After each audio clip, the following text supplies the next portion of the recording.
Hello, everybody, and welcome back to the I Am 1-2 podcast with your host, Christopher Cohn. With me, as always, in the DTM studios, sequestered in the southern lands of Indiana, is my good friend, Dan the Man, producer extraordinaire, great member of the program, great member of Carrying the Message, and a good friend. Say hello to the peeps out there, Dan. Hope everybody's doing well. Hello there today. Welcome to everyone. We're so glad you're with us. If you're just happening on this podcast, we are trying to create an all things recovery podcast. We do talk a lot about the 12 steps. We do talk a lot about recovery from addiction in this program. But what we're finding in this world is that we're all getting sick. And it's easy. I'm actually writing these chapters in this book that shall be out in the winter or soon. That, it's always easy for us to see it in other people and point out why are they acting so crazy. But, we're all drinking the same water. We're all living in the same environments, breathing the same air. And human beings are in terrible shape nowadays. That's all there is to it. We're exposed to so many attacks, both verbally and stress-wise and environmentally, plastics and pollution, and our poor bodies, our poor brain. I don't know. But I do know this. There is a solution, and this solution is entailed in the 12 steps. It can change your entire life to take you on a path, no matter what your issues are, towards your recovery. And it does that by unwinding that damage that was done to you. We always say, you can go to therapy for 10 or 20 years to try and accomplish that. You can do yoga for 10 or 20 years. You can meditate for eons. Or you can take 4 or 6 months and do the 12 steps and compare the progress. And I'm telling you, it's extraordinary progress to see what your patterns are, what your programming is, who did what to you, and why you're still doing it today. Because that's the blind spot. I don't see that, I'm still doing what my dad did, or, that's my mom's stuff. So welcome. We hope you get something out of this podcast. If you're just joining us as well, my name is Christopher Cohn, and I am a licensed clinical alcohol and drug counselor here in the state of Kentucky. And I also have a master's degree in social work, and I also have been sober over 40 years. I've been in clinical professional practice for 22, 23 years. I had an alcoholic family I grew up in, so I'm pretty well versed in all things dysfunctional. I should have a big D on my chest. And so that just qualifies me to know what to do, what not to do, I should say, because I've made all the mistakes. But I've also sat at the feet of some amazing teachers, some of the greatest teachers in recovery.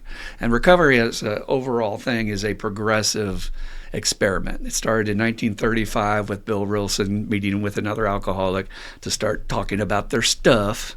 And now look where we are. Now there's hundreds of different types of fellowships for every problem you can imagine. And people are getting well. People are getting to lead happier lives, which is what we all want, right?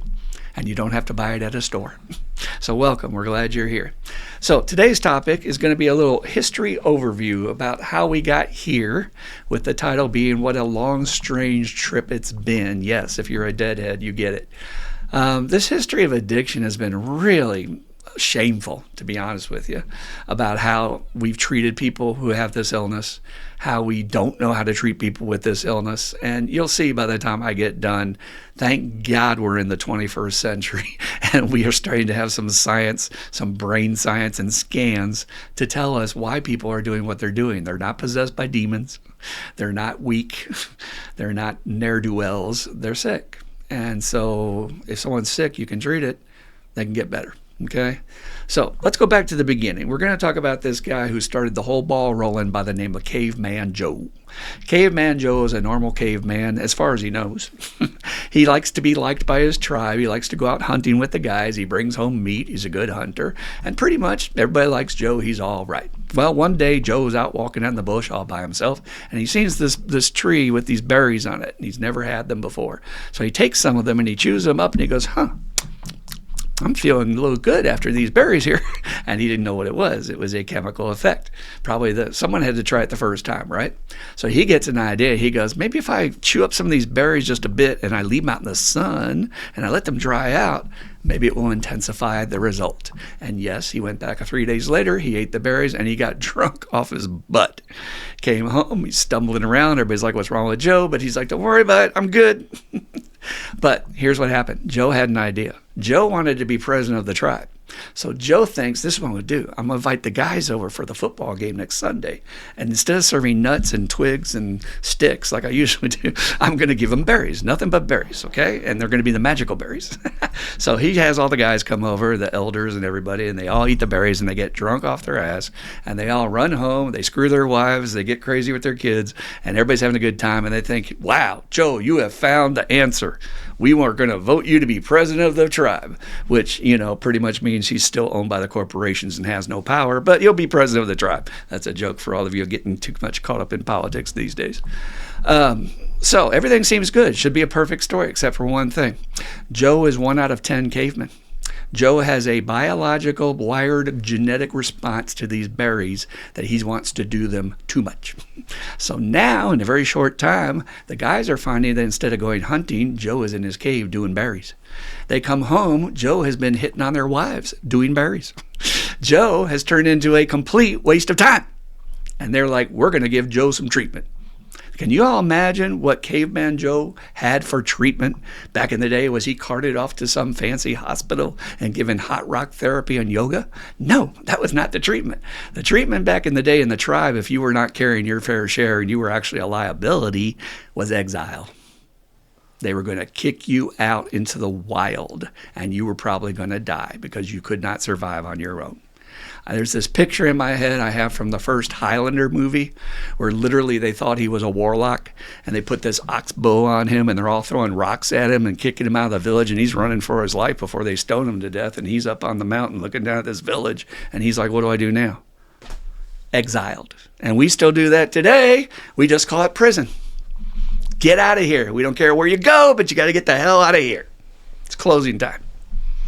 So let's fast forward in history a little bit to the year 0 to 300. That's when they say Christianity really took a foothold. Now, we're going to come at this from a Western viewpoint today because that's where we live, at least the ones we know who are listening. If you're listening in another country, let us know. But in the East, we have known about alcoholics and addicts since the dawn of the printed word, at least. We do know that there's references to alcoholics and addicts in the Bible, and there's also references in the Quran.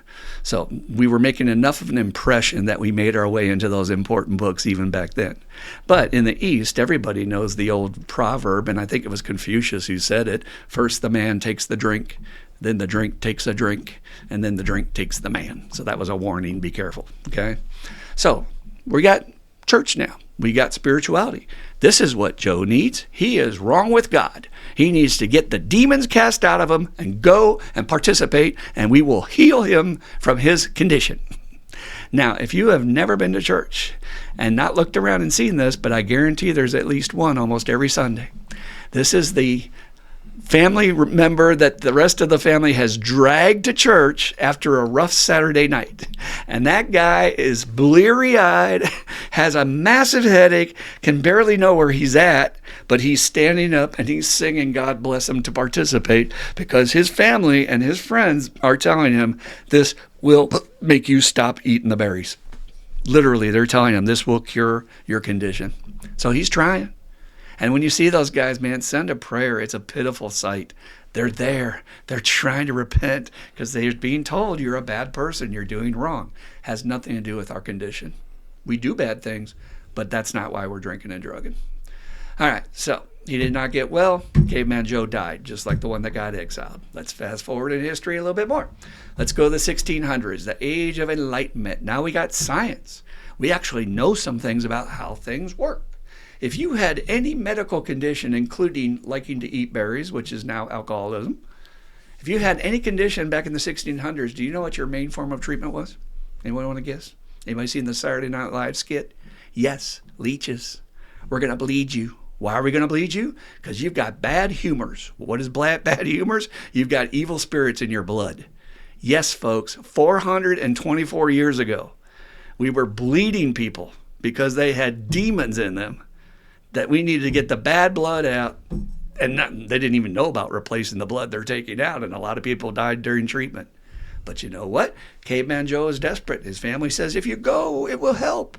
Please, for us, do this. So he goes and maybe even dies during treatment. And Caveman Joe did not get well, and he died from this disease. Nothing. And that's 424 years ago, folks. Not that damn long ago in the history of mankind. Now let's fast forward to the 1900s. Now we're starting to know a little bit. I will take a side view over here in the 1800s. There was a bit of a movement among doctors, particularly in France, that I've read about, where they started to study that maybe this is a type of medical condition that these people suffer from. Of course, these doctors were laughed out of, the league, the board, by their peers, but they did try. And there's been other people throughout history that have attempted to make a dent in this long-standing prejudice against this disease, but none of them were successful enough to really merit anything but a footnote. So I want to pause on the 1900s because we have psychotherapy now. We have Sigmund Freud, and we start to understand about the way the human mind works. Now, in my training, I don't even know where I saw this, but in a book, I was looking at these pictures of old restraints that were used for patients in the early 1900s. So say between 1900 and 1930. And literally one of them was a box made of wooden slats. And it's not even as big as a coffin. This thing was about this wide, and they would lay you in there to immobilize you and close the lid and just let you sit in that box like you're in some sort of Ramble Vietnam prison or war camp. And you don't think that's going to traumatize a patient. And literally, they don't care about the drunk. They think he's doing it on purpose. They're going to let him shit on himself. They're going to let him get infected. They might even let him break his arm while he's fighting against the restraints. And they're probably not going to reset it. And a lot of people died during treatment. If you go back and read the history of early psychiatric treatment, it was brutal. And it still was for many decades to come. Hang in there. But I mean, it was awful. It was unconscionable the way we treated people. Women who freaking had normal sex drives were considered hysterics, and I won't even get into that range, but if you start looking it up, you'll be astonished that just 100 years ago, the things we were doing to people. And now what do? You go to your doctor and get a little antidepressant, you get a little pill, it's very nice. Please understand how blessed we are to live nowadays. So, let's progress a little bit to the fateful year. Oh, well, by the way, they sent Caveman Joe to talk to Sigmund Freud and all the other experts, and he laid on the couch and he talked about his mama weaned him off his tit too soon, and he has issues and all that other stuff. As we say in the program, I got more issues than Sports Illustrated, and none of it got him well. And that's a cautionary tale for all of us that think, well, let me go talk about my stuff in group, and that's going to cure my illness. It doesn't. It gives you some insight as to some of your patterns and why you do what you do, but knowledge will not fix this. That's one of the keystones that Bill Wilson figured out. Self-knowledge will not fix you. You can know tons about yourself. And many of you that are listening, you may have been to several doctors and therapists, and you may know yourself extremely well, but you're still drinking, right? So, therapy did not work. Caveman Joe drank. Caveman Joe died. So what changed? We all know that fateful moment, most of us, in 1935, when our good friend Bill Wilson, in his attempts to stay sober, sought out another drunk that he did not know from Adam, named Dr. Bob. And they found that there is something about the camaraderie and fellowship of two drunks talking together, that they understood each other on a level that could not be replicated with any other relationship. And anybody that's out there and you're trying to get your family to understand you, or you're trying to get your friends to understand why you're doing what you're doing, they will to a point, and they're very caring, and they'll be very sympathetic, saying, I'm so sorry, that sounds horrible. But they don't get it. But if you talk to me or you talk to Dan, we're going to sit there and nod our heads and say, yep, pretty much. I relate to that. Yep, I've done that too. That's who we are. That's what happened between those two men. It stunned them that after talking for 7.5 hours, which they didn't expect to talk 15 minutes, but they just related. And it was like finding water in a desert. This is somebody who gets me. You know how valuable that is for most of us who lived in this question of what's wrong with me? Even as a kid, I walked around with that question of I feel different. I don't know why people don't get me. So they figured out, let's start these groups, and then they had these steps that came along, and they found out this idea from Carl Jung that through the 12 steps you can get this entire psychic change, which changes the way that you look at the world. It changes your feelings, gets rid of your resentments, and you become reborn in a sense. I know that word has a lot of religious connotation, but there is no other word, and I think Dan later will agree with me in the discussion portion. You do get reborn into a brand new life from doing the 12 steps. And at that point, we only thought it worked for alcoholics. We didn't know it worked for everybody, okay? So that moment came, and it was a bright spot, believe me. But it took AA a long time to get going. There was many years where it almost folded, many years where it should have folded because of people's resentments and personalities. But somehow, higher power involved, it all lasted. Even when Bill was going to John Rockefeller and trying to get money for AA, and he's like, no, if I gave you money, it would ruin it. Can you imagine if he had given him money and the corporations owned AA? Whew, we dodged a real bullet there. The Super Bowl, sponsored by AA. Again. So here's the crazy part. Doctors started to come into the program and going to meetings, and they're getting well. And as they're getting well, they're looking around the landscape going, we should be doing a lot better for our patients. I'm watching my patients die, and yet this is working for me. So how can we address this? And they finally decided in 1955, 1956 to take this up as the main topic of the annual convention for the American Medical Association. I don't know if they still do this, but apparently back in the day they would meet every year, fly in from everywhere, and they would pick one general topic to debate. And then after the weekend, they would make their formulations about what they think is true and what's not true. And the main question they wanted to answer is alcoholism a disease? Is it a real medical condition? This is in 1956, folks, and we still have people walking the earth today who are saying, it ain't no damn disease. Yeah, let me see your medical license. Don't ever, ever, ever, ever listen to an ignorant person who has no training and no education about a fatal condition. Ever. Not any more than you would ask a stranger about your damn cancer. Don't do it. They don't know jack crap about it, okay? I'm being nice. So they came out of that and they said, what do you know? It was right in front of us the whole time. A disease has to fit 4 basic measures, otherwise it's not a disease. This is true of every piece of science. It fits the model, but if it doesn't fit that model, it has to fit that model. And if it doesn't fit that model, then it's not that. That's how they figure out what's what. So a disease has a 4-step model. Number 1, it's primary. And everyone listening to this for the first time, please take that one to heart and don't overlook it. It means it exists by itself. It's not caused by something else. There are a ton of people out there I know who are thinking, I'm depressed, that's why I drink. I have a bad job, that's why I drink. I'm in a loveless marriage, that's why I drink. Those are triggers. That's fuel for the fire. That is not the point. The point is, if you have this illness, you'd be drinking if your life was perfect. And that was astonishing for them to figure that out. Okay, you don't just pick up alcoholism, you have it as a primary condition. It's not caused by something else. It's genetically wired, okay? And then based on your behaviors, that will trigger off the genes, okay? Activate them. Number 2, it is chronic. Now, chronic has taken on a weird term among the hip hop and the marijuana community. They think it's good. That marijuana is the chronic if it's the best stuff, right?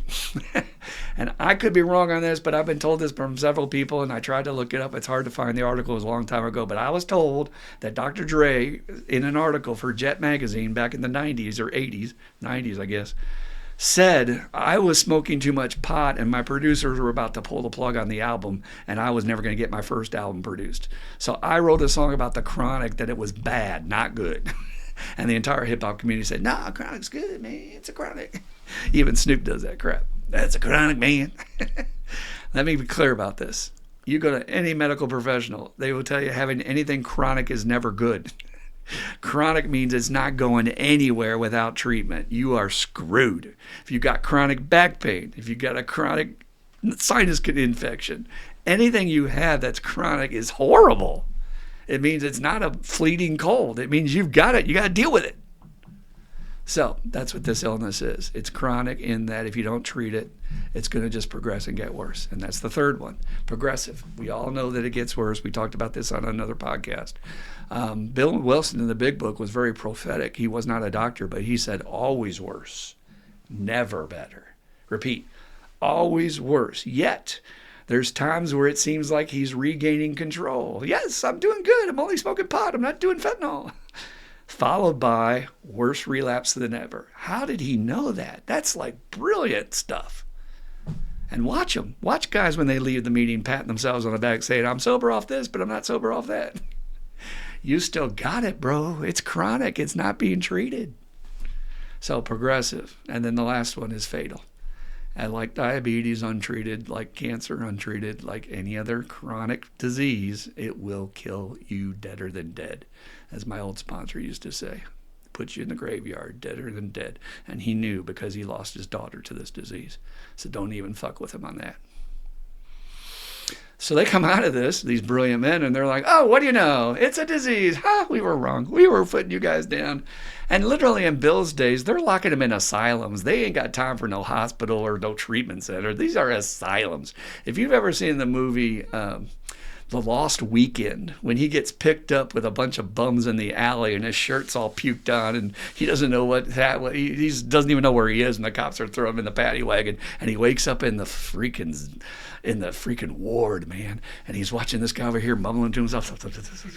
He's watching this other guy walk around, and he walks to his bed and he stares at him, and he's like, what am I doing in here? And there ain't no privacy. There's like 20, 30 dudes in there, and some of the guys over here screaming because he's having the DTs, and they're having ward people come in and grab the guy and try to hold him down. And I mean, it's madness.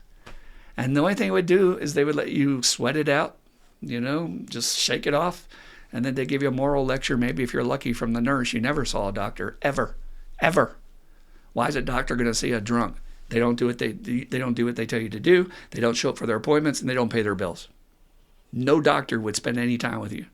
So the nurses are like, now you need to go to church. You need to be a good husband now. Stop the drinking. Probably a lot of good dependents back then trying to help us. And, of course, they drank again. So state of affairs, and the doctor's not getting it. Too long, in my opinion, but such is the sadness of progress. Now, you would think after the doctors figured out this is a daggone disease, we could find some useful methods that would work. Here's what happened. In the 50s and in the 60s, and sometimes into the 70s, there were two major forms of treatment they were giving you for this disease. So if Dan the man decided, I'm going to go to this hospital and I need help for my alcoholism, they'd say, which one do you want? You want electroshock or you want the lobotomy? And you're like, wait a minute, I have a choice? I can either have a hole in my head. Yes, that's what a lobotomy is. They're going to drill in the middle of your head to separate the cleft between the left hemisphere and the right hemisphere, with the theory being, and I think it's a sound theory, it just doesn't make any sense. But the theory was there's pressure on the cortex, and that's why you're not making good decisions.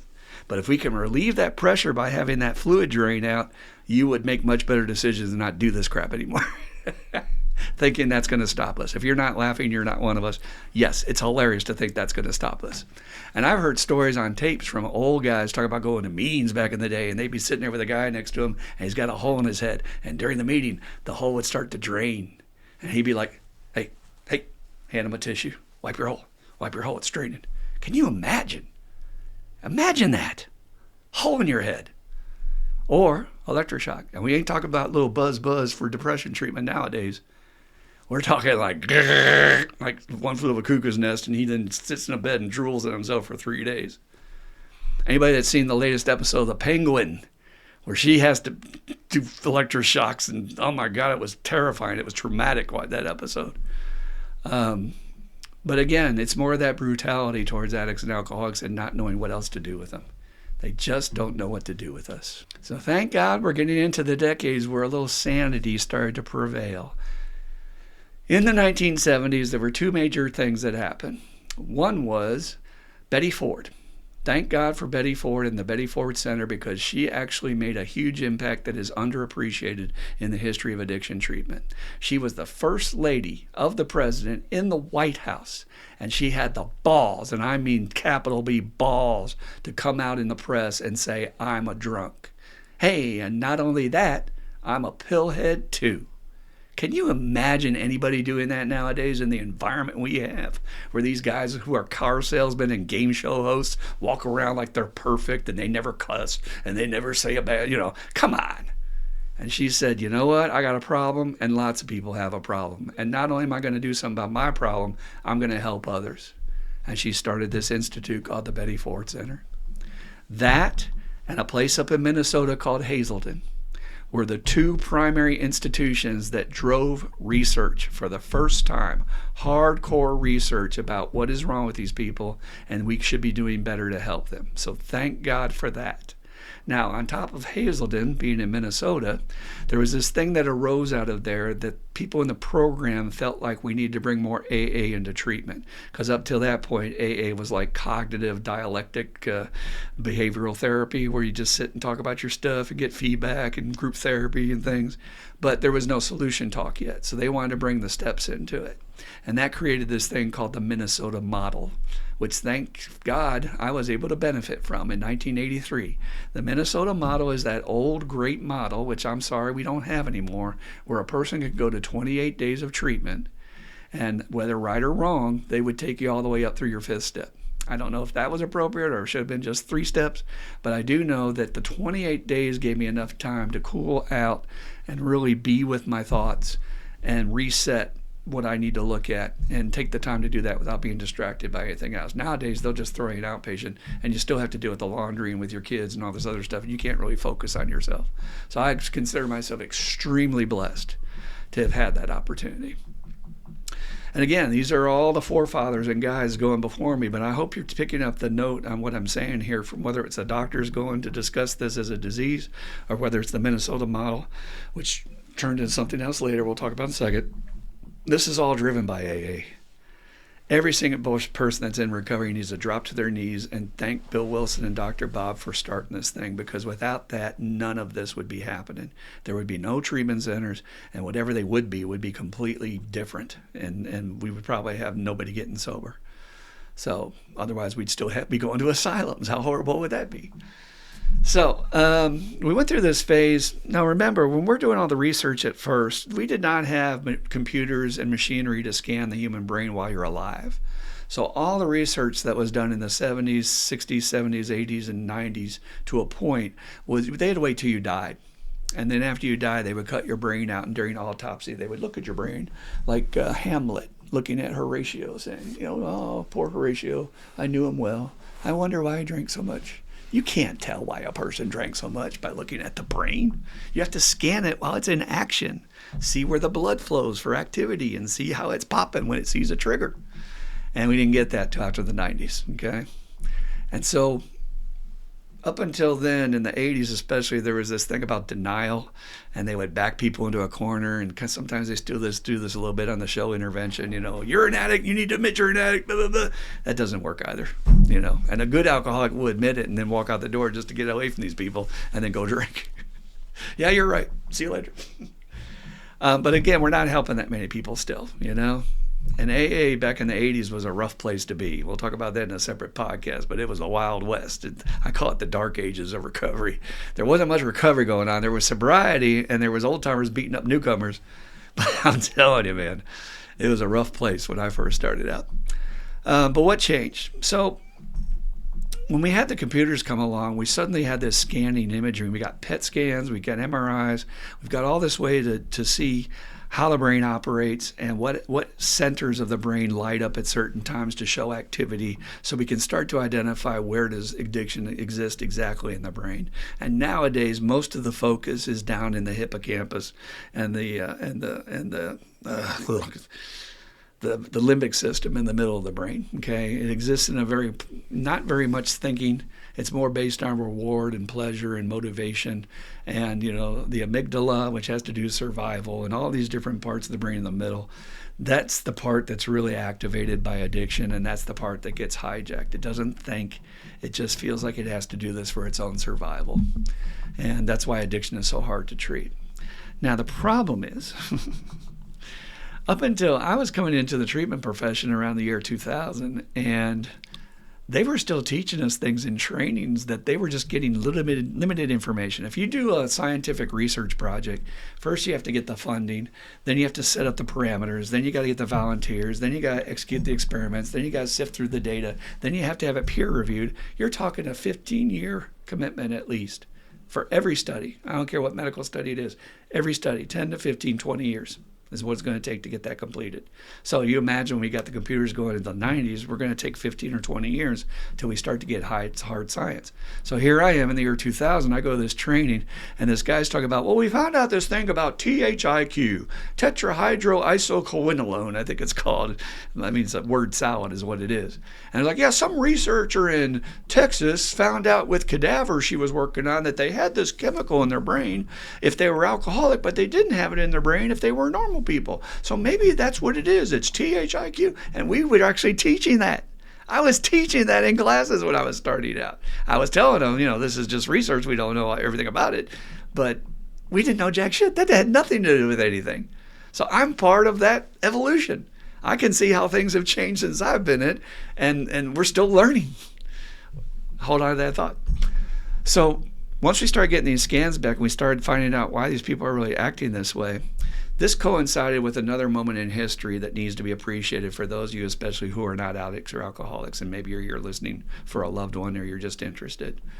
We now have a society that has used that same research. Corporations and people who want to make money have used that same research to hack the brain, to get in you and manipulate your pleasure, manipulate your motivation, manipulate your survival instincts, so that now we have so many dopamine available systems all around us that we are now developing an addicted society on a level that we've never seen in the history of mankind. Every person you know, if you really look at them and you watch what they do, has some addiction in their life of some form. Could be bad foods, could be, addicted to porn, could be they're addicted to their cell phone, they can't put it down. It's some area of their life that the brain has been hacked and changed. And when I say it's hacked, what I mean is as a child, you didn't need that to get through the day. A child does not need a nicotine pouch to get through the day. You put a nicotine pouch in a child, he's going to spit it out and say that's nasty. Okay? That's called training. That's called programming. And then those little hooks. These corporations have paid for that science, and they've paid for their own science to alter the food supply, to alter everything, to make it more heightened, because they know the more heightened it is, the more your primitive brain will tell you to pay attention to it. Remember why? Back in the old days, everything was scarce.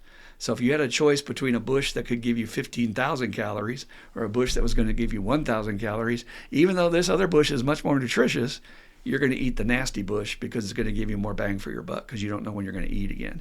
This is why we're eating the crappy food, because our brain's being hacked to think, oh, this is a good idea. I should get as many calories as I can and eat the whole box of Cheetos. So just a little side note on that. The reason why I bring that up is because I don't think we're in a new frontier. We're in a new frontier when it comes to understanding how lots of people's, if not everybody's brain is being hacked, and how that's going to show up, especially for our kids, because our kids are being handed tablets at way too young an age. The American Pediatric Society recommends you don't give a child a tablet till 5, or let them see a cell phone till 5. Now, is that possible? You parents out there, you know that's not possible. But that's what they recommend because of the brain's development. So we don't know what this experiment is going to result in. We're going to have a society of junkies in all forms. And God forbid the system should crash and they're not able to get their fix. It was going to be an interesting thing when we had this thing called Hurricane Ike come through town here in Louisville, and we lost power for 9-10 days. And I was at the gas station getting gas like everybody when it first hit, because we're like, oh, better fill up our tanks. So we're getting gas, and there was a guy in the gas tank next to me with an AT&T truck, and he's just minding his own business, filling up his tank. And this dude drives up, gets out of his car, and goes, like, do something. What are you just standing here for? And it's like, dude, you've gone without your cell phone for 6 hours. That was on the first day. And this guy's losing his mind at a stranger, thinking he can just go out and, oh, your power's back on. There's your cell phone service. So think about that next time when you feel driven to have to check your cell phone to go do this or that, how you're being manipulated, man, and something has control of you. It ain't going to be pretty when you're not going to have that access to that. So let me get to the main point of today. We're in a revolutionary change of addiction history and the treatment of it through this understanding of trauma now. And we're still just wrapping our heads around it. We've had huge breakthroughs in the past, just 5 years. I mean, we were talking about trauma before, but it was always just part of the whole approach to treatment. Now it's becoming the focal point. I mean, I'm getting more trainings on trauma than I can count, and a lot of them are repetitive and not as good as some of the experts I've listened to.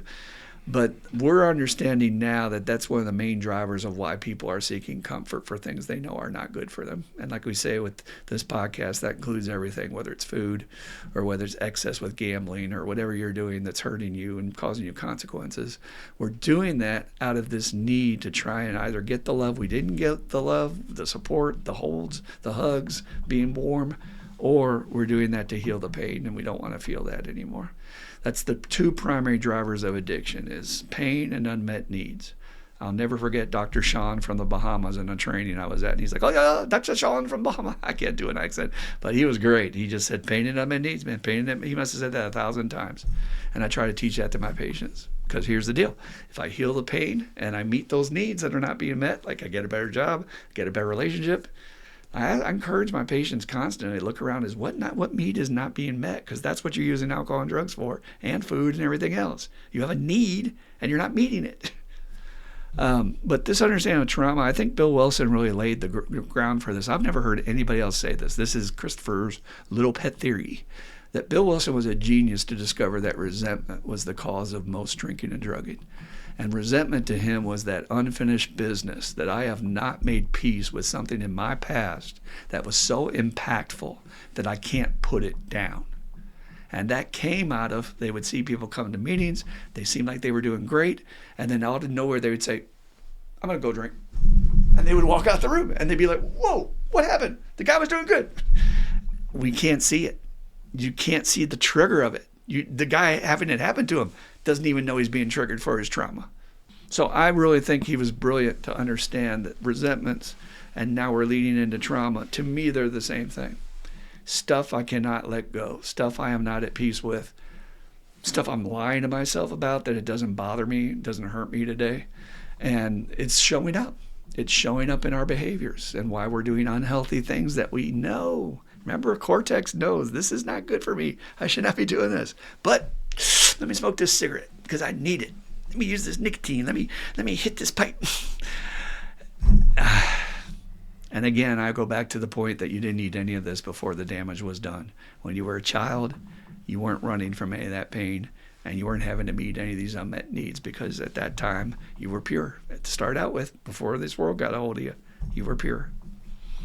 So I'm hoping that we're going to enter into a new phase of addiction treatment, that 100 years from now, they're going to look at us today the same way I look at that cage that I told you about earlier that they were putting people in, that torture device.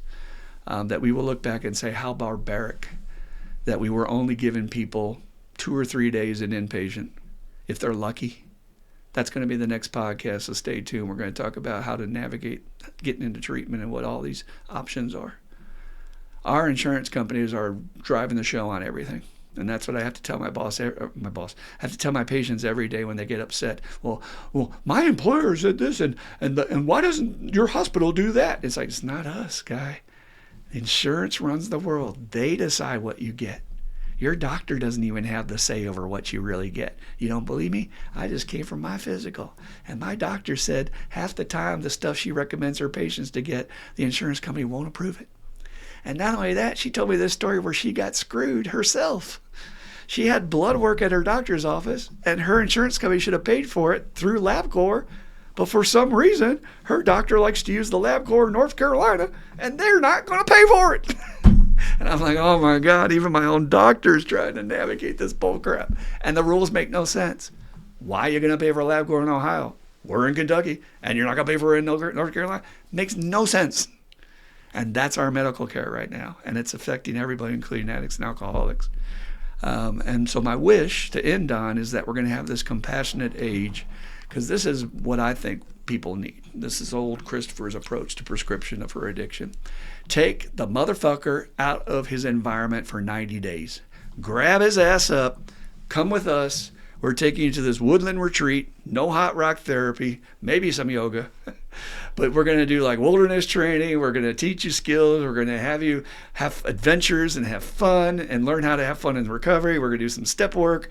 And you're going to be away from everybody. And you ain't talking to outside people very often. You need a 90-day to clean your head, because we know all the relapse happens in the first 90 days. That's the worst, most dangerous period. Your first 90 days is where it's more likely going to happen. Then we step that guy down slowly into other care. Okay? We don't just throw him out there. But nowadays, you're lucky if you're going to get a Zoom meeting for outpatient 3 hours a day, which is what I do. Think about that. Dude coming off heroin. I'm here. Well, just look at this screen. We're going to fix you up. Tragic, isn't it? Insurance runs the world. So, if you have any questions about any of that, or if you'd like to go any deeper down a rabbit hole and have your own 2 cents about something you know about addiction treatment history, please send us all your questions or comments to iam12recovery@gmail.com. That's our official email. It's iam12recovery, the word recovery, @gmail.com, and we would love to hear from you. And having said that, this is the portion of the program where Dan and I kick around some of these ideas. And I know Dan had his own little experiences with treatment through the penal system. Our number one form of treatment is going to jail. Any thoughts from today's discussion, Dan? Well, I enjoyed it. I get to sit here and hear things that knowing you 10 years, I still have you. You're putting new things on the table in front of me, and that is super cool. Thank you for that. We just had a discussion the other day, and I don't remember, but like in your Caveman Joe thing about like when, the first time alcohol was actually found or how that happened, and it had to have been an accident. And you think about lots of stuff we eat, like who was the first person to decide to eat an oyster or crack open a chicken egg and eat that runny stuff that's inside there. I've heard some theories about, grapes sitting around too long and fermenting. And then, and could you imagine you did that and then you got to figure out, like in that day and time, you had to figure out how to repeat it. Like, okay, something happened to these things. I got to figure out how to make that happen again. And you're right. They've been talking, it's been around as long as we've been writing things down. People, it's in the histories from all the way back then. They're one of the things like the opium dens and the opium stuff in the East. That stuff has been around for as long as, and I never put 2 and 2 together that, it wasn't until I got sober and started realizing they were basically talking about heroin, the same thing. I remember we got opium when I was a kid and we smoked it. It was not a kid, but a teen, and a kid. And it was real sticky black kind of stuff. Sticky, blue smoke, sickly sweet smell. Yeah. I did it one time too. Yeah. And we liked it. We'd take a little piece of it and roll it like a little toothpick, and then stick it in the joint, but I didn't know I was basically smoking heroin at the same time. I don't know where the levels come, but all just as a side note, the devastation that caused in China is not even near what we're experiencing with our opiate epidemic. It was ridiculously devastating at that time. Yeah, how this stuff started, that's crazy, and that's the amount of people that's lives are taken as a result of drugs and alcohol. And I like to point out, go out on the CDC website and look, because alcohol's killing 5 times more people a year than the opioid epidemic is. Mm-hmm. Not to lighten that, because that's bad too. But that legal substances is killing more people than it's. I think it's up in the top 5 things that are killing people. It's actually all other drugs combined. Alcohol kills more than all other drugs. Combined. And it feels. Addiction treatment, of course, medical does at some level, period, but it feels like they're just guessing with you. Nobody really knows what to do with you. I've been to week-long stays in inpatients 3 times in my life, and then I never stayed sober, after them. I would stay sober for a little while, but I would fall off the wagon in fairly short order. And you're right. The only thing that really did it was the threat of that prison sentence, because I'll say it was pretty much just simple, man. It was door A and door B. It was get sober or go to prison. Now, they didn't tell me to get sober. They didn't say get sober, Dan, or you're going to prison. But I just knew inherently that if I didn't get sober, that's where I would end up being, because I would end up doing something that I'd done before, and it wouldn't have worked out. So I got for all, which doesn't really work often, but I got scared into getting sober to some, but it takes 6 to 20 years in prison. That's a big scare. Hell yeah. Most people don't. The regular old Joe Blow walking down the street, alcoholic, isn't bumping into that kind of scare. Because you can swallow up a few DUIs and I don't even know if they do PIs anymore. I remember when I was younger, people were getting public intoxication charges. I can't think of the last time I heard somebody talk about a PI. You're creating a scene. I remember our friend recently that you're sponsoring now said he went to that bourbon Louder Than Life and the bourbon festivals, and they were smoking pot out in the open in front of the cops. As long as you're not a problem, they're just letting you do whatever. Yeah. And it is it's interesting when you talk about how long these studies take, and just how, boy, we were talking it a little bit ago.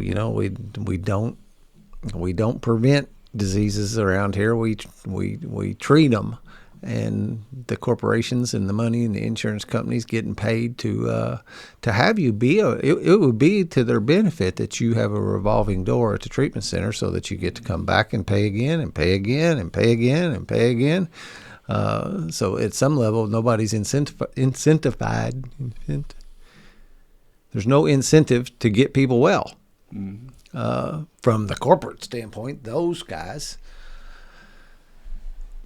I do know, it's pretty plain to see, and I talk to my sponsees every time about this, and try to get this in their head when they're like doubtful about whether if the 12 steps will work for them, is that, between all the 100 or so fellowships that are using the 12 steps, how many people's lives have been improved as a result of this has to be beyond any other thing, and sheer numbers alone. Oh, God, yes. When you add up all the children, adult children of alcoholics and the spouses and relationships.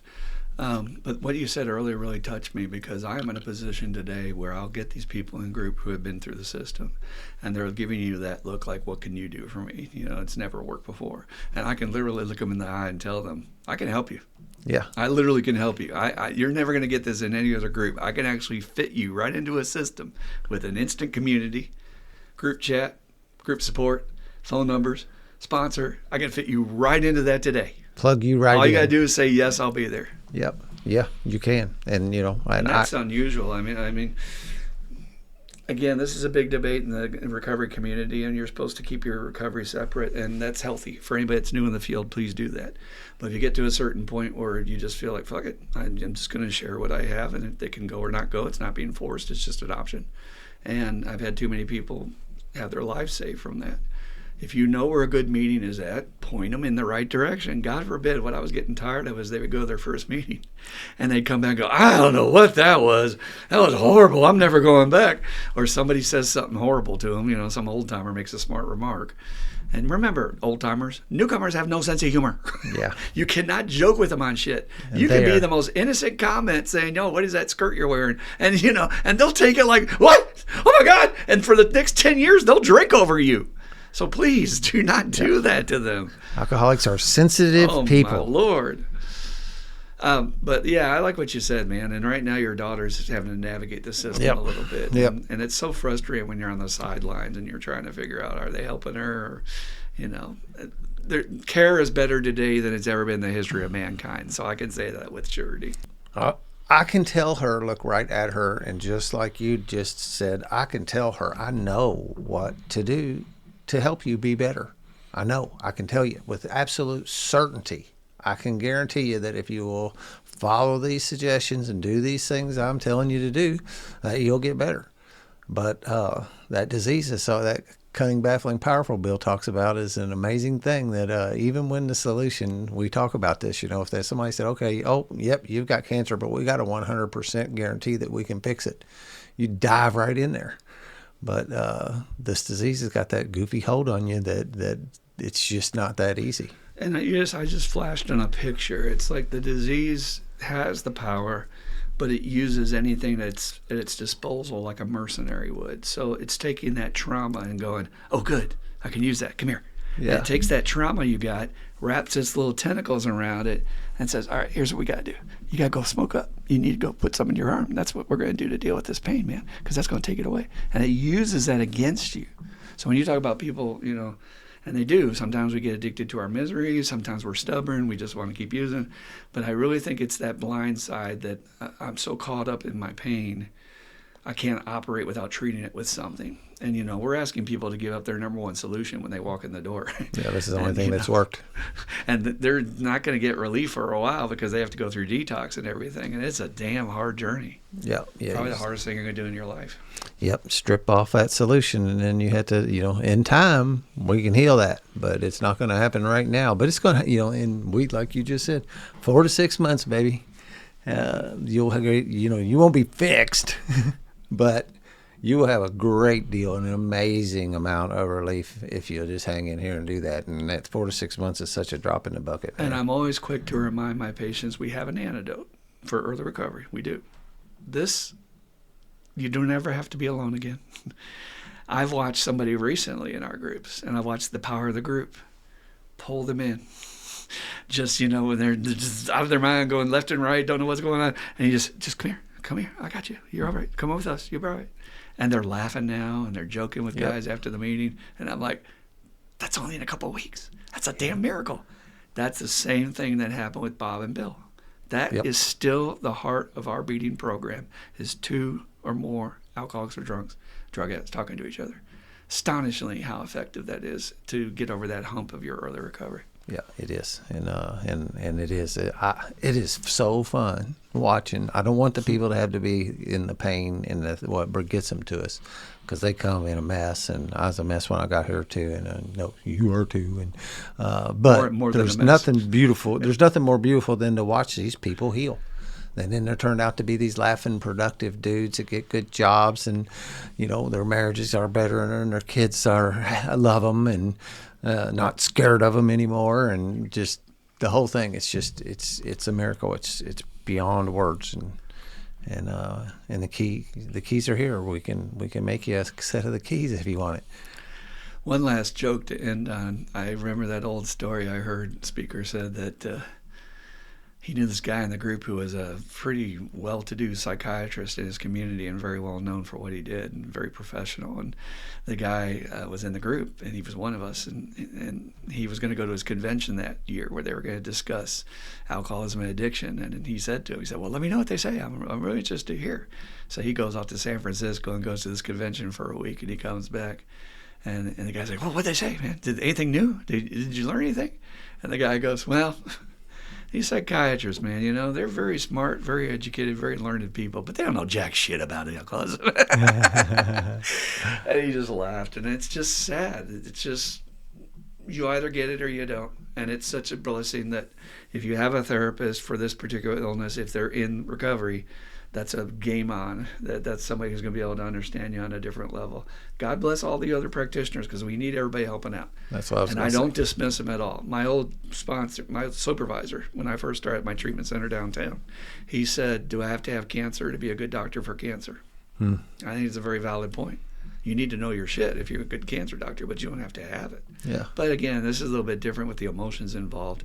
But, if you can find somebody who's also is in recovery, it's a game on. It's definitely a leg up. Yeah. That's the other thing, how blessed people are that they land in your group, because they're getting this education that you provide here on the podcast, and come from a guy that you are one too. All righty. So, and again, any questions or comments or anything you want to add to the discussion, because it's a deep history. There's a guy named Dr. What's his name? Whitehead, I think is the last name.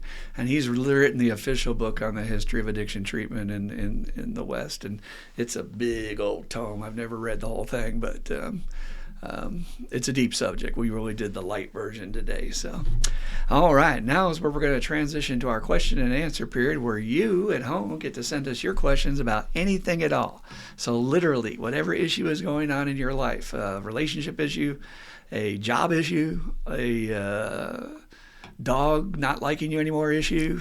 I mean, we will talk about anything, and we won't identify you. We will not mention your name, and you'll get free advice, free therapy, free feedback, free whatever it's worth. Yeah. And we will help you. So please send us your questions. Again, the email is iam12recovery@gmail.com, and we will address them like you're about to hear. All right, we have 2 great questions for you today, and we're going to try to help these people, and we hope that you will send us your questions so we can help you as well. All right, can couples get sober together? Short and sweet today. Can couples get sober together? Get sober together being the operative phrase. How together are we talking about? Like Siamese twins attached at the hip? Got to go everywhere he goes, got to go everywhere she goes. That won't work. I'm making a joke, but I'm also making a point. It is vital that you all have your separate recoveries. You've got to have your own separate meetings. Ideally, she has an all-female meeting. You have an all-male meeting. Got to have your own separate sponsors, and the two sponsors are not conversing about how to treat the couple. Let's let one sponsor deal with one sponsor and one sponsor deal with the other. I know that our good friend Scott Lee from Nashville has the best advice I've ever heard, and that's how he's kept his relationship going when they were together, is that she was in Al-Anon, and they agreed they could only ask 2 questions about each other's program. Number 1 question was, when was the last time you went to a meeting? And number 2 question was, would you be willing to talk to your sponsor about that? That way, they stayed out of the trap, which is you're going to be tempted to work each other's program. There's somebody in our home group right now who just recently is making progress with the steps, and they're coming up through the months. And I'm seeing him having to navigate that, how hard it is not to say something if your spouse or maybe not do it the way you think they should be doing it, or they're not going to enough meetings, and you got to stay out of that temptation to play sponsor. That's going to be the hardest part. But the most dangerous thing, I think, is just going to all these meetings together and sitting there holding hands and being inseparable, because now it's just you guys, and you're not having individual relationships with the people at the meeting. It's you guys as a unit. And I just find that to be interfering, and a lot of times, if not most times I've seen it, it leads to relapse. But if you're able to keep that separation and have your sponsors on the same page to say, look, you work your program, he's going to work his program, and let him do it. And sometimes it can work out. The main thing I think we need to be concerned about is just don't go out and start yourself a new relationship and try to navigate that if you're in early recovery. It's just too much to handle. You'll be distracted, and you won't be able to do the work on yourself. Remember, when in a relationship, especially if it's new, we're focused on you because I love you. I don't want to be around anybody else but you. And then you're not going to your meetings, and you're not talking to your sponsor, and you'll end up relapsing. But it can happen. I've seen some instances where people get married and they stay together, but it's rare. It's just rare. Y'all ever heard the phrase, I'm going to go there, that says, don't shit where you eat? Which I did not do well with that in my early recovery. I had a relationship with a woman I worked with, and it ruined my whole workplace once we broke up. And so I've learned that one for me. I don't get involved with people at work. I've not done it since. And you just don't want to mix these things too much. It can be unpleasant, to say the least. So, Dan, what do you think about this topic about watching couples and whether or not they can get sober together? Well, I will just double down on that separate program thing. That appears to me, again, only thing I can speak of is from my observations of being around for a little bit, because I haven't dealt with it on my own. But they got to have separate programs. It just has to be that way. And I'll tell you, what I see more times than not is the opposite. More times than I've seen recovery break up more.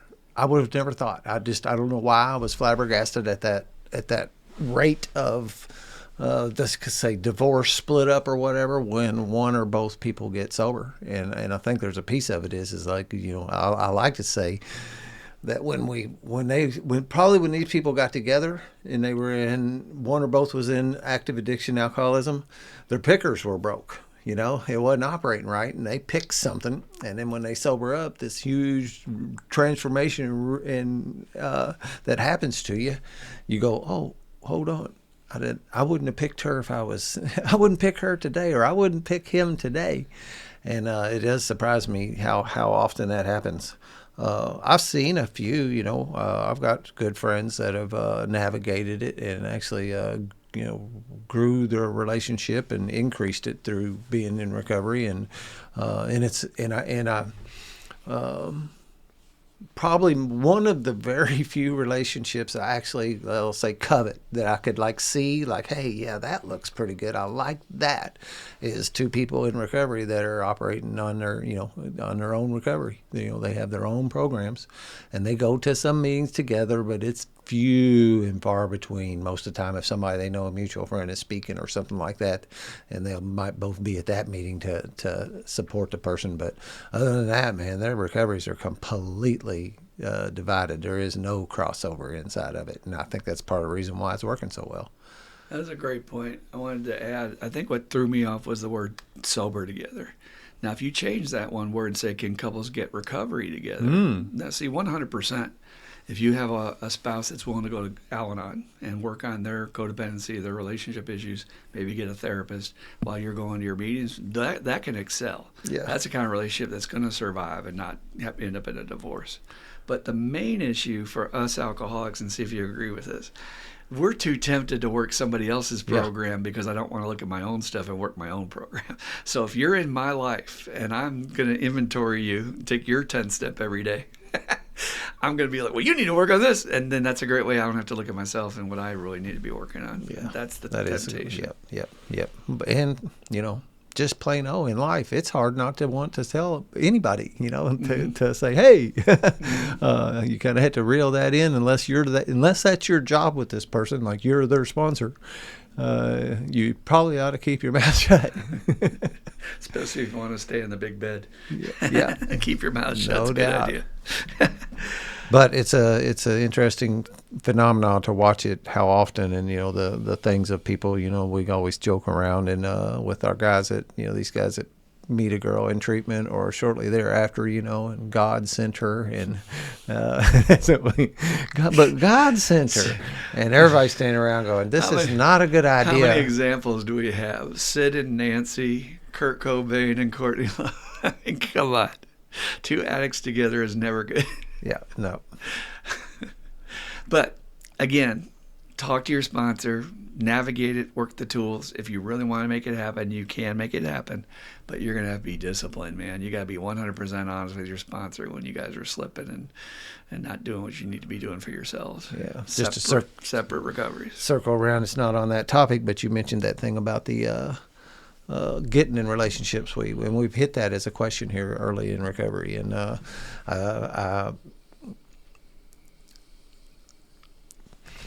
what I got to make through my guy understand that if he chooses to go ahead and get in a relationship anyway, even though I'm suggesting not, he needs to talk to me about that. You have permission. I'm not going to fire you because you didn't take that suggestion. I get that, but you got to talk to me about it, because I've recently had a thing where a guy he wasn't willing to, he was hiding it from him because he thought he was breaking one of my rules, and he didn't want to let me know that, and it went bad like you would normally. When you're hiding stuff from your sponsor, it's probably not going to go well. Mm-hmm. So really got to encourage people that they know they have permission to tell me it's not a catastrophic thing. I understand. I mean, how. Yes, well, you said it earlier. To some extent, it's a need that's not being met. The companionship thing, at least it feels like that to new people. But this art of recovery and also sponsoring people, I mean, you just gave me something that I could add to my arsenal, and that's what I love. It's constantly evolving. Yeah, it's making it clear that, look, man, the most important thing is you come and talk to me. I'm not gonna fire you for making a mistake. I will fire you if you keep it from me and you don't get sick and you're doing a lot of bad shit. But I recently had a sponsee that I said I need to talk to you for the meeting, and apparently he sweated bullets during the whole meeting thinking I was going to fire him. Yeah. And I'm like, what gave you that idea? He goes, I don't know. That's what he said. I said, no, man, I just wanted to make sure you stuck around for a minute. That's all I was wanting to do. It wasn't even that serious an issue, but he just had that paranoia. So I think that's a great compassionate thing to look, man. You can always talk to me, okay? And parents, please do that too with your children. It's one of the best things you can do to make sure they stay on the healthy road, is letting them know they can always come talk to you. Think about what kind of old training is in us, because anytime my spouse would say, hey, we need to talk, it was a trigger right off the bat. It's the worst. It's the last words I want to hear is, we need to talk. Same thing in my family growing up. If I heard that, I'd be like, what'd I do? Yeah. I get defensive right off the bat. All right, great question. Again, send us follow-ups if you have any further questions, or if you have feedback on how it worked out. We would love to hear about it. Send us more. Yeah, that's what I'd like to hear. Hey, remember me? I asked this question. Yeah. I want to tell you what happened. I would love that. I would absolutely love that. All right, second question for today. And again, these are short and sweet, but they're really packed. What is so important? Or wait a minute, wrong one. Okay, here we go. What are the warning signs I may be on the verge of a relapse? This is a great question. Usually I would guess if you're asking this question, you're probably in pretty good shape. Mostly the warning signs is cluelessness. You don't see it coming. The people around you will see you getting sicker if you stay tight with your support group. But the way I've experienced it in my early recovery, but also in the recoveries of my sponsees, is pulling away. Mm-hmm. It's like I get busy. Well, where you been? Oh, I'm just really busy, man. I got a lot going on. Dan's favorite phrase. I got a lot going on. And it's like, okay, but why don't you call me? Oh, man, I'm meaning to. I'm going to. And before you know it, a week goes by. You haven't heard from them. 2 weeks go by. They haven't been to the meeting. So what I do as a sponsor, I try to help them out with that because that's the natural course of events with this disease. Expect it to show up again and to try and hijack them out. They will be unaware it's happening, but you have that power as that collar is being pulled out the door. You have that power to reach out. So what I'll do is I'll be like, dude, come on, talk to me. What's going on? And I'll try to pin them down to say, you haven't really talked to me in 2 weeks. What's happening? And then they're like, oh, yeah, really? 2 weeks? I didn't realize. They don't even realize sometimes. The other thing that happens is they start getting dry. Now, this is particularly true during the fourth step. And during the fourth step, you're dragging up all your history and all your trauma and all your bad memories. And these guys are getting a little bit like, you can see it. And that uncomfortability, and suddenly they're snapping at their loved ones. They're driving like a maniac in traffic, and they're not telling you. They're judging somebody at the meeting. Man, that asshole said that tonight. What a bunch of bullshit. It's like, what, dude? You're just a little cranky baby right now. You are stirring up your trauma closet. So you're just a little cranky baby right now. It's okay. So look for that. Look for the short fuse and the little general irritability, and lies. I had a guy join my group recently who had years of sobriety, and they were doing something that they did not tell their sponsor they were doing for that very thing we talked about, afraid to tell. And it cost them a relapse, and it was a bad relapse, man. Lost a lot on this one. And how simple would it have been just to call and say, I just need to throw myself on your mercy and say, this is what I'm doing. And your sponsor will listen to you. They're there for you for that. And you'll always get praise for sharing it. I have had a lot of people in my life say, I'm sorry I'm talking so much about this. I had that happen today on the way to the podcast on polo. It's like, I'm sorry I burned up 14 minutes is nothing on a polo. But you're talking about your stuff, so that's fine. I don't consider you being selfish or self-absorbed. You're getting it out. That's what we need to do. So those are the three signs, is just be careful about those resentments, be careful about lies and secrets. And if you're getting cranky baby, man, just admit it. Go to your sponsor and say, you know what, I really want to kill a motherfucker today. And your sponsor will laugh just like you did. And he might even say, me too. Me too. And suddenly, want help? Yeah, right? And suddenly we're in the parking lot thinking, devising ways to put sugar in this guy's gas tank or figure out how we're going to screw this other guy. And so you can have fun with that stuff, man. Not everything has got to be so daggone serious. But as long as you're just talking to people, and the other one I'll throw out there and then I'll let Dan get in here is the connection with the higher power. I mentioned this in group today and I'd kind of forgotten all about it. There was a period of my sobriety where I was traveling with a corporation, and I found myself in Oklahoma City and then Davenport, Iowa, and I was like, what is happening to my life? And I just could not connect with sobriety there. I went to a few meetings, but it just sort of slid off, and busy at work, but really just not feeling it. But I think the only thing that kept me sober through that period was I never stopped talking to my higher power every day. I was always praying. I was always communicating. Prayer to me is just constant contact during the day and just discussing what's going on and sharing it like a friend and trying to be open for feedback and listening and meditating. And as long as I did that, higher power, I'm convinced, kept me safe through that. But it's the moment you leave the herd, if you remember from one of our last podcasts, and you go up on the grassy knoll and you think you're going to get that extra cool green grass up there, that's when the disease will swoop in and take you out. So do not leave the group. Do not leave the group. So what do you think about this getting dry, or what are the signs of a relapse? Well, you hit the nail on the head once again, which I expect no less. I'm sorry, I don't mean to steal all the thunder. No, it's not really. I like it. But, I've been I've been trained in this thing by you, so we have a whole lot of this. I have a whole lot of the same thoughts that you have taught me. I call it drifting. When the people start drifting away, it's almost like they're in a boat and it's up by the beach, and it just is slowly. They don't notice that they're kicked back catching some rays, and that boat is just getting pulled out into the ocean. And if you don't holler for the rope or do something, take some action to do that. But like I said, that guy's asleep, and I have to keep my eye out for people like that. And that's another one of them gifts that I have about that faces and names thing. I notice when I don't care if you're new, I notice when you're not back, and try to make an effort to touch base with people that, hey man, I didn't see you Tuesday night. And especially new people, because they need that contact and that little nudge from coming back. And train your sponsees to call you if something comes up, instead of assuming that they're not going to be there. Yeah. I recently, LJ, Shane, they're all reaching, hey man, my daughter's got a volleyball tournament, I'm going to be there. So they're letting you know what's up. Yep. All my guys do. If they're not going to be there, I know about it and why. I always think of that, if you're starting to have these thoughts that you question whether if you want to tell your sponsor something.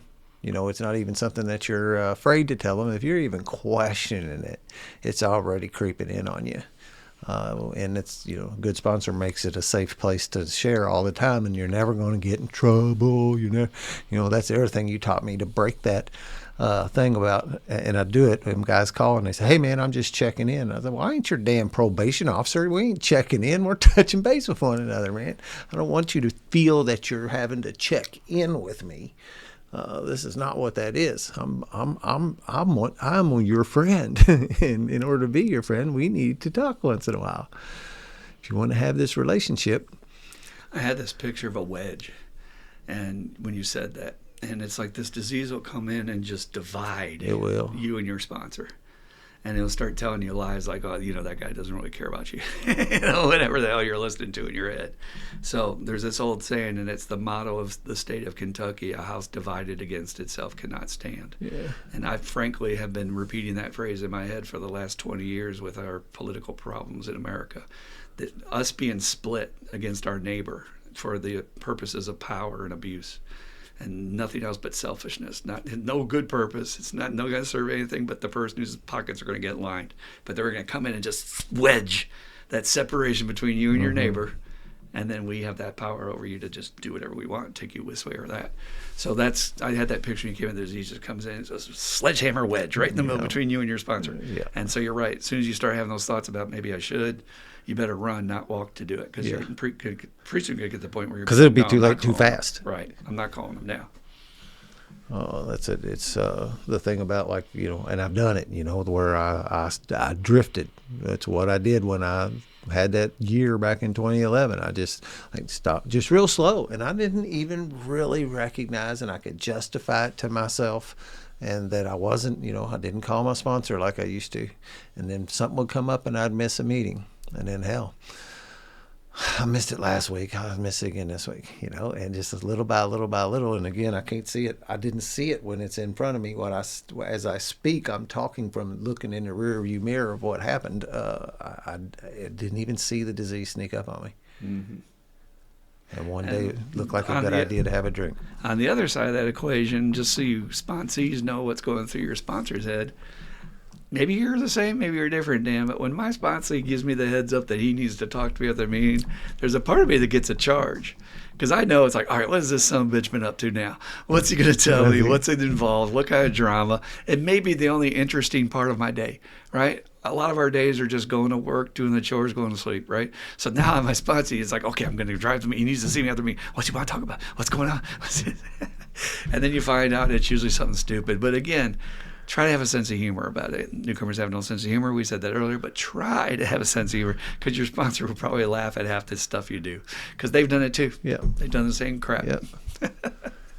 Yeah, it's the best tool we got, man. Laughter. So great questions this week, and we really appreciate you. Everybody else out there, please, we know you all have problems. There isn't a person in life that doesn't have problems. We're talking about free. Just send us an email, and we will address any issue you got. I am one too, recovery@gmail.com. I am one too, recovery@gmail.com. So thank you so much for joining us again. We love doing this for you. Again, our mission here is to carry tools and solution talk to everyone out there that doesn't have this. So if you will please help us in that effort, comment, like, subscribe. I know you hear that on every podcast. We don't hit you over the head with it in here, but this is the only way we can get our analytics up, so that YouTube will say, okay, let's push this video to the front of the pile. And then somebody out there who's dying from this disease, as they're scrolling, might come across one of our shorts.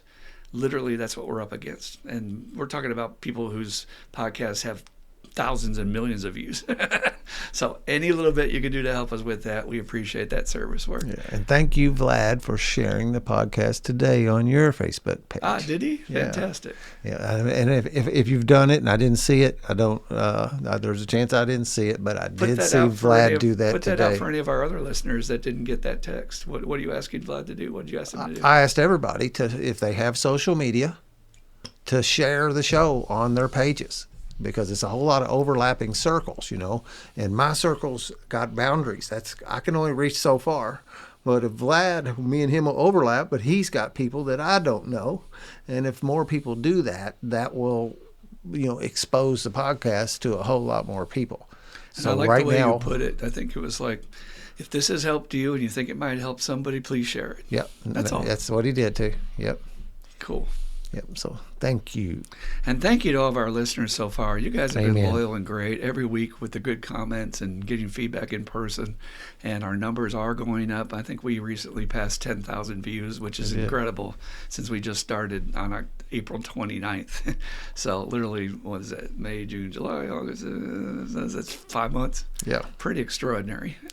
So thank you for that support. And then 28 episodes or so too. Wow. That's a lot of views. So help us help others. That's the goal. All right. We'd like to close this podcast with a little serenity prayer, which is good to say at least once a day to deal with this crazy world. So, Dan, if you wouldn't mind joining me. Serenity prayer.